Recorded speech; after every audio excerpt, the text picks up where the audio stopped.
Hello, जय हिंद। स्वागत है आपका हमारे यूट्यूब चैनल पर। तो जैसे कि आज हम देखेंगे एमएससी के लिए जो बच्चे प्रिपरेशन कर रहे हैं। एमएससी प्रीवियस के अंदर एक टॉपिक है प्रोटीन्स नाम करके, जो मेरे साथ के जो जितने भी हैं दोस्तों को काफ़ी कठिन लगता है, हार्ड लगता है वो। तो आज हम उसको स्टार्ट करेंगे। तो बेसिक्स जैसे डीएनए आरएनए के बारे में हम जानते हैं। तो आज हम देखते हैं प्रोटीन्स के बारे में कि जो प्रोटीन है वो हमारे शरीर में कैसे क्या काम करती है। तो प्रोटीन्स में हम अल्टीमेटली जो एमएससी के लेवल पे आता है, एमएससी प्रीवियस के लेवल पर कि कितना आता है, तो हम इसके अंदर पढ़ेंगे प्रोटीन की सबसे बेसिक यूनिट जो होती है वो थी एमिनो एसिड। तो हम प्रॉपर एमिनो एसिड से लेके हीमोग्लोबिन तक पढ़ेंगे। हीमोग्लोबिन के अंदर हीमोग्लोबिन की जो प्रोटीन्स है वहाँ तक पढ़ेंगे हम पूरा 1 डिग्री 2 डिग्री 3 डिग्री स्ट्रक्चर्स, ठीक है। तो ये सारा हम देखेंगे। तो प्रोटीन के बारे में अगर इन जनरल बात करते हैं तो प्रोटीन है क्या। प्रोटीन को हम देखते हैं according to central dogma theory. Central dogma theory के अंदर क्या पढ़ा हमने, उसमें हमने देखा कि जो डीएनए है, क्या डीएनए ट्रांसक्रिप्शन करके, क्या जो डीएनए है वो क्या करता है, ट्रांसक्रिप्शन करके किसमें बदलता है, आरएनए में, ठीक है। और आरएनए फर्दर ट्रांसलेशन करके, क्या ट्रांसलेशन करके किसमें बदलता है, प्रोटीन।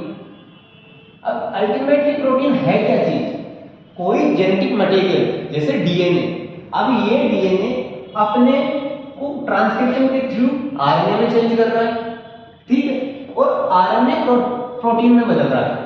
तो जो जेनेटिक मटेरियल में जो कोड है, जो इंफॉर्मेशन जेनेटिक मटेरियल में स्टोर कर रखी है, क्या जेनेटिक मटेरियल का काम होता है एक्चुअल में कि कोई भी जेनेटिक इंफॉर्मेशन जो है हमारी बॉडी की, कि हम जैसे अगर हम हेयर जीन ले लें, ठीक है, कलर जीन ले लें, कुछ भी हाइट की ले लो, तो ये जो होती है ये क्या करता है, डीएनए ये जेनेटिक इंफॉर्मेशन को क्या करता है, सेव करने का काम करता है, स्टोर करता है, ठीक है। जेनेटिक डीएनए से इस जेनेटिक इंफॉर्मेशन को प्रोटीन क्या करता है, एक्सप्रेस करता है। और इसका पाथ क्या है, डीएनए से ट्रांसक्रिप्शन के थ्रू आरएनए में बदलना। इन जनरल हम सेंट्रल डोग्मा थ्योरी एमआरएनए के लिए बोलता है, बट एमआरएनए प्रॉपर डीएनए से एमआरएनए नहीं बनता।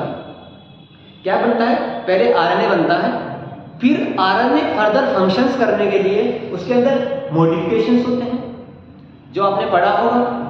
आरएनए के अंदर टीआरएनए कितने प्रकार के होते हैं, आरआरएनए, इनकी स्ट्रक्चर्स पढ़ी होगी, ठीक है। तो हम यहाँ कर रहे हैं प्रोटीन की बात, किसकी, प्रोटीन की बात। तो डीएनए जो होता है ये जेनेटिक इंफॉर्मेशन को स्टोर करने का काम करता है, ये ट्रांसक्रिप्शन के थ्रू आरएनए में बदलता है। और आरएनए जो होता है राइबोजाइम्स के रूप में पढ़ते हैं, आरएनए एंजाइम की तरह भी काम करता है और थोड़ा बहुत जेनेटिक मटेरियल की तरह भी काम करता है। और आरएनए ट्रांसलेशन के थ्रू प्रोटीन में बदलता है। तो हम अल्टीमेटली बोलते हैं कि डीएनए ने जो जेनेटिक इंफॉर्मेशन स्टोर कर रखी थी उसको बॉडी के अंदर फर्दर अगली जनरेशन के अंदर उसको एक्सप्रेस कौन करता है, प्रोटीन करता है। तो डीएनए ही प्रोटीन में बदल रहा है। और बात क्या है, ये है। अब ये जो है ये किसने बताया, ये बताया सेंट्रल डोगमन, उसने थ्योरी दी। उसके अंदर ये बताया कि जो डीएनए है वो ट्रांसक्रिप्शन करके आरएनए बदलता है, और आरएनए जो होता है वो एंजाइम्स की तरह बिहेव करता है और जेनेटिक मटेरियल की तरह भी करता है। और ये जो आरएनए है ट्रांसलेशन करके प्रोटीन में बदलता है। और जो प्रोटीन है, क्या है, ये जो प्रोटीन है ये कोई भी जेनेटिक इंफॉर्मेशन जो कोड कर रखा है डीएनए ने, उसको एक्सप्रेस करने का काम कौन करता है, प्रोटीन करता है। तो प्रोटीन के लिए अब हम पढ़ते हैं हमारे शरीर में कितनी जरूरत है, कितने अमाउंट में ये होता है। तो प्रोटीन के लिए हम बोलते हैं protein are most abundant biological macromolecules present in cells. कि जो डीएनए जो प्रोटीन जो है ये ह्यूमन की बॉडी के अंदर सबसे अबंडेंट जरूरी है और बहुत ज्यादा मात्रा में होता है। अब देखो इसके लिए हम यूज कर रहे हैं मैक्रोमोलिक्यूल। क्या प्रोटीन जो है एक मैक्रोमोलिक्यूल है, क्या है, मैक्रोमोलिक्यूल है। एक मैक्रो हो गया, माइक्रोमोलिक्यूल, यही समझ आ रहा है। मतलब जो ज्यादा बड़ा होगा, जैसे 10 डाल्टन का इनका वेट के बेसिस पे इनको डिफेंड करते हैं। ह्यूमन के अंदर ये किया गया था लीवर की सेल से, ठीक है। तो और जैसे प्लांट के अंदर प्याज की जो ऊपर की जो कवरिंग सेल्स होती है उनके बेसिस पे इनके मैक्रो माइक्रो मॉलिक्यूल का एक्सपेरिमेंट किया गया था, ठीक है। तो इसके अंदर बताते हैं कि हमारी बॉडी के अंदर दो टाइप के न्यूट्रिएंट्स या फिर बोले मॉलिक्यूल्स होते हैं, एक होते हैं मैक्रो और एक होते हैं माइक्रो, ठीक है। तो मैक्रो, ठीक है, हमारे जो शरीर में दो टाइप के मॉलिक्यूल्स प्रेजेंट हैं, एक मैक्रो और एक माइक्रो। तो मैक्रो मॉलिक्यूल्स वो होते हैं जो हमारे शरीर में ज्यादा जरूरी है एक तरीके से, और मॉलिक्यूलर वेट के बेसिस पे प्रॉपर तो इनको मॉलिक्यूलर वेट के बेसिस पे डिफाइन किया गया है। इसके अंदर 10 डाल्टन से अधिक मिली डाल्टन इस माइक्रो मॉलिक्यूल को मापने की एक यूनिट होती है जिसके अंदर इसको देखा गया। तो उसके अंदर हम बताते हैं कि ये जो 10 डाल्टन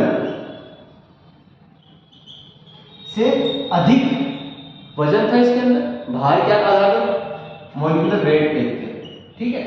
और माइक्रोन्यूट्रिएंट के अंदर जैसे और आते हैं कौन कौन से, लिपिड आ गया अपना, विटामिन आ गई, ये जो है ये माइक्रोन्यूट्रिएंट है, ठीक है।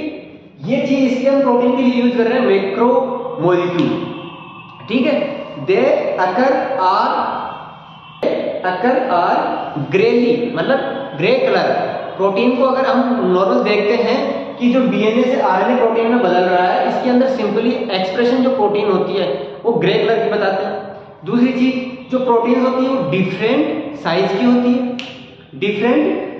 होती है, और डिफरेंट स्मॉल एंड लार्ज। मतलब जैसे हम अगर देखें राइबोसोम को देखें, राइबोसोम क्या है, एक तरीके की प्रोटीन ही है, प्रोटीन फैक्ट्री बोलते हैं उसको। तो कि राइबोसोम की एक छोटी इकाई एक बड़ी इकाई होती है, ये दोनों मिलकर क्या बनाती है, प्रोटीन बनाती है।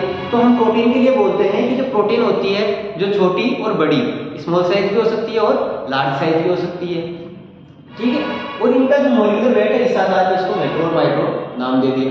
तो अब यहाँ तक ये समझ में आ गया हमें कि डीएनए जो जेनेटिक इन्फॉर्मेशन को सेव कर रहा है, स्टोर कर रहा है, वो प्रोटीन के तक चल के ये पाथ से हमारे किसी फर्दर जनरेशन के अंदर एक्सप्रेस हो रहा है। और प्रोटीन क्या है, हमारी बॉडी के अंदर सबसे ज्यादा मिलने वाला पदार्थ है और मैक्रोन्यूट्रिएंट है बॉडी के लिए, ठीक है। इसके बाद में हम देखते हैं कि ये जो डीएनए प्रोटीन है, क्या ये जो प्रोटीन है ये जेनेटिक इंफॉर्मेशन को एक्सप्रेस करती है, ये हमने पढ़ लिया। इसके बाद देखते हैं कि जो प्रोटीन बनती किससे है, प्रोटीन किससे बनती है, फर्दर एमिनो एसिड से।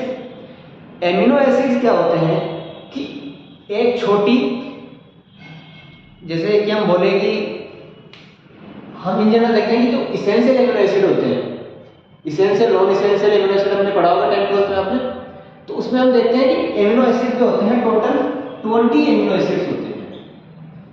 क्या होते हैं, 20 एमिनो एसिड्स। और ये हर एक एमिनो एसिड क्या करता है, एक जेनेटिक इंफॉर्मेशन को कोड करके रखता है। तो आपने पढ़ा होगा जेनेटिक कोड। जेनेटिक कोड जो होता है वो एक तरीके क्या है, एमिनो एसिड ही है। जैसे कि आपने वो पढ़ा होगा मिथाइल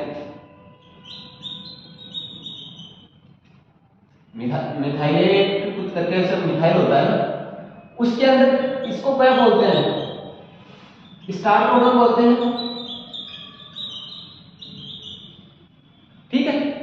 ये मिथाइल को भी कोड कर रहा है, ठीक है, और क्या कर रहा है, स्टार्ट कोडन। तो ये क्या कर रहा है, इन कोडॉन्स के बेसिस पे क्या करता है, ये जेनेटिक इंफॉर्मेशन को सेव कर रहा है। क्या है इनके पास, एक इंफॉर्मेशन है। एमिनो एसिड प्रोटीन की सबसे छोटी इकाई होता है, क्या प्रोटीन की सबसे छोटी इकाई होती है जो पर्टिकुलर किसी एक इंफॉर्मेशन को सेव करके रखते हैं, किस नंबर में, किस नंबर में। ये क्या है, नाइट्रोजन बेस, एडेनिन यूरेसिल और गुआनिन। जैसे हम उसके अंदर चेकर बोर्ड बना के देखते हैं ना, AUCT, ठीक है, और फिर इधर AUCT, इस टाइप से जो बना के देखते हैं, उसके अंदर जब ये बनते हैं सारे अलग अलग, उसके अंदर जो बनते हैं ना ये सारे जेनेटिक कोडॉन्स के अंदर ये सारे एमिनो एसिड होते हैं। और सबसे छोटी इकाई एडेनिन, गुआनिन, यूरेसिल, इनसे मिलकर एक जेनेटिक जो इंफॉर्मेशन है उसको इस लैंग्वेज के अंदर, जैसे कंप्यूटर की लैंग्वेज होती है जावा, C++, जावा, ये जो होती है वैसे ही इनकी कोडोन में इनको रखते हैं। आपने पढ़ा होगा, सुना होगा कोडिंग करना, वो कंप्यूटर में कोडिंग कुछ अलग होती है और हमारे ह्यूमन के अंदर जेनेटिक मटेरियल की कोडिंग कुछ इस तरीके से होती है। और कोडिंग AUG ये मिथाइल को कोड कर रहा है। और ऐसे कितने होते हैं हमारे शरीर में? 20 एमिनो एसिड्स होते हैं। ये फर्दर एमिनो एसिड्स आपस में जुड़ के एक पेप्टाइड चेन बनाते हैं। जैसे अगर देखिए ये कोई एक एमिनो एसिड है, ये पेप्टाइड बॉन्ड बना के दूसरा एमिनो एसिड है, ये तीसरा एमिनो एसिड है। तो ये क्या करते हैं फर्दर एक हर एक ऐसे एमिनो एसिड जुड़ के क्या बनाते हैं? एक पेप्टाइड चेन बनाते हैं। क्या बनाते हैं? पेप्टाइड चेन बनाते हैं। अब हम देखते हैं कि अब हमने क्या क्या देखे अभी तक। डीएनए क्या करता है? जेनेटिक इंफॉर्मेशन को स्टोर करता है और वो किस में बदलता है? एक्सप्रेस कौन करता है? उनको प्रोटीन करता है। ठीक है। उसके बाद हमने देखा कि ये हमारे शरीर के अंदर most abundant molecule macro molecule है। और हमने देखा कि ये जो होता है हमारी बॉडी के अंदर छोटी बड़ी अलग अलग फॉर्म के अंदर एग्जिस्ट करता है बॉडी के अंदर। और उसके बाद में हमने देखा कि ये जो एमिनो एसिड से मिलकर प्रोटीन बनता है। क्या प्रोटीन किन से मिलकर बनता है? एमिनो एसिड से मिलकर बनता है।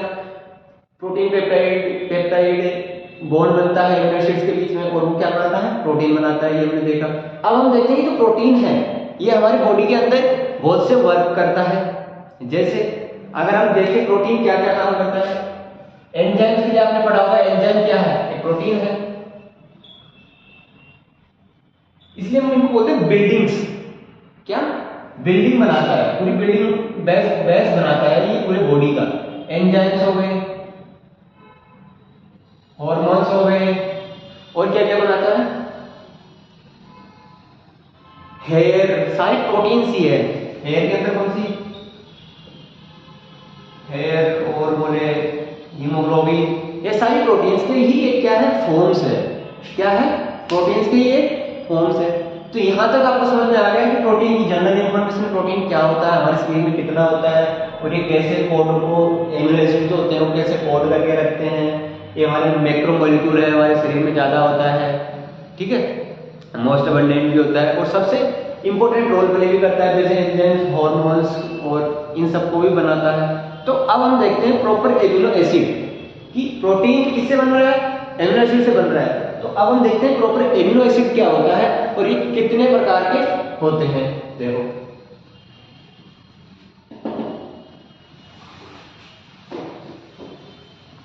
ठीक है। तो अब हम देखते हैं क्या? Amino acids.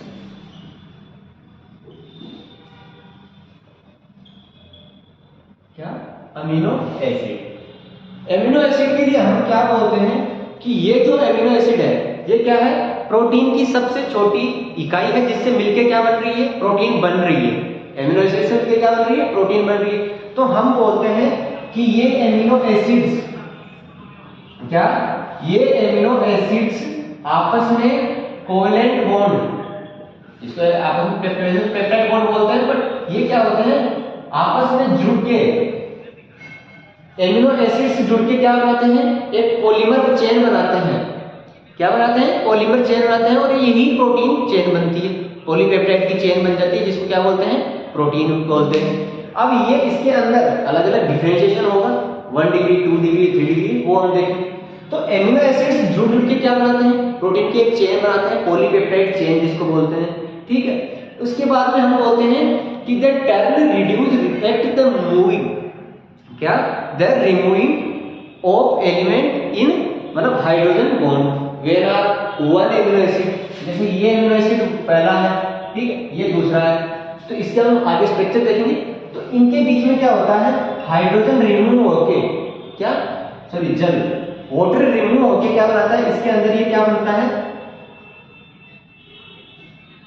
Peptide bond formation होता है।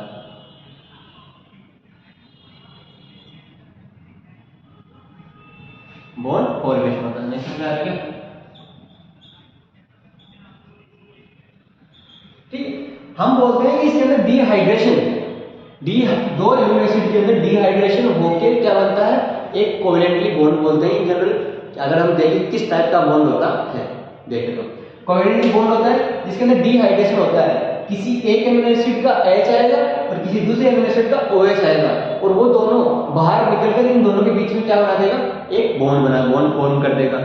उसके बाद में हम देखते हैं कि जो फर्स्ट एमिनो एसिड जो था एनवायरनमेंट में सबसे पहले डिस्कवर कौन सा एमिनो एसिड हुआ था, वो था एस्प्रेजिन। कौन सा? एस्प्रेजिन जो था वो सबसे पहले मिलने वाला एमिनो एसिड था। उसके बाद में ग्लूटामिक मिला था, वो चीज के अंदर मिला था। क्या? एस्प्रेटिन सबसे पहले मिला था, और एस्प्रेटिन और जो ग्लूटामिन मिला सेकंड। तो यह जो दोनों एमिनो एसिड थे ये चीज में देखने को मिले थे। इसमें चीज में देखने को मिले थे। तो देखो अब यहां तक हो गया, हमने एमिनो एसिड पढ़ लिया थोड़ा बहुत कि एमिनो एसिड सबसे पहले कौन सा मिला, एमिनो एसिड कैसे चेन मिला के कैसे बॉन्ड फॉर्मेशन करता है, डिहाइड्रेशन के थ्रू करता है, H2 बाहर निकालकर किसी एक एमिनो एसिड का H और किसी दूसरे एमिनो एसिड का क्या निकलेगा, OH निकल के उनके अंदर बॉन्ड फॉर्म हो जाएगा। और यही पॉलीपेप्टाइड जो चेन होती है वो प्रोटीन के अंदर डिफरेंशिएशन होके प्रोटीन बनती है आगे। ठीक है, प्रोटीन के अलग अलग फॉर्म्स हम देखेंगे। तो हमने आज जनरल प्रोटीन का थोड़ा इंट्रोडक्शन देख लिया और एमिनो एसिड देख लिया। नेक्स्ट टाइम हम इसके अंदर देखेंगे प्रॉपर एमिनो एसिड कितने प्रकार के होते हैं, और जो एमिनो एसिड जो होते हैं इसके अंदर मेन स्ट्रक्चर जैसे ज्यूट्राइन हम पढ़ेंगे। जैसे एक बार स्ट्रक्चर देख लो ज्यूट्राइन की, वो कार्बन है, ये इसके एक जगह ये R group, CO negative, NH3 positive, और ये क्या हाइड्रोजन होता है। इसको बोलते हैं ज्यूटराइन। क्या बोलते हैं? ज्यूटराइन। ज्यूटराइन। तो इसके बारे में हम अगले नेक्स्ट वीडियो में बात करते हैं। और प्रोटीन और एमिनो एसिड समझ में आया हो तो अगर अच्छा लगा हो वीडियो, समझ में आया हो तो कमेंट, लाइक और सब्सक्राइब करना है। ठीक है।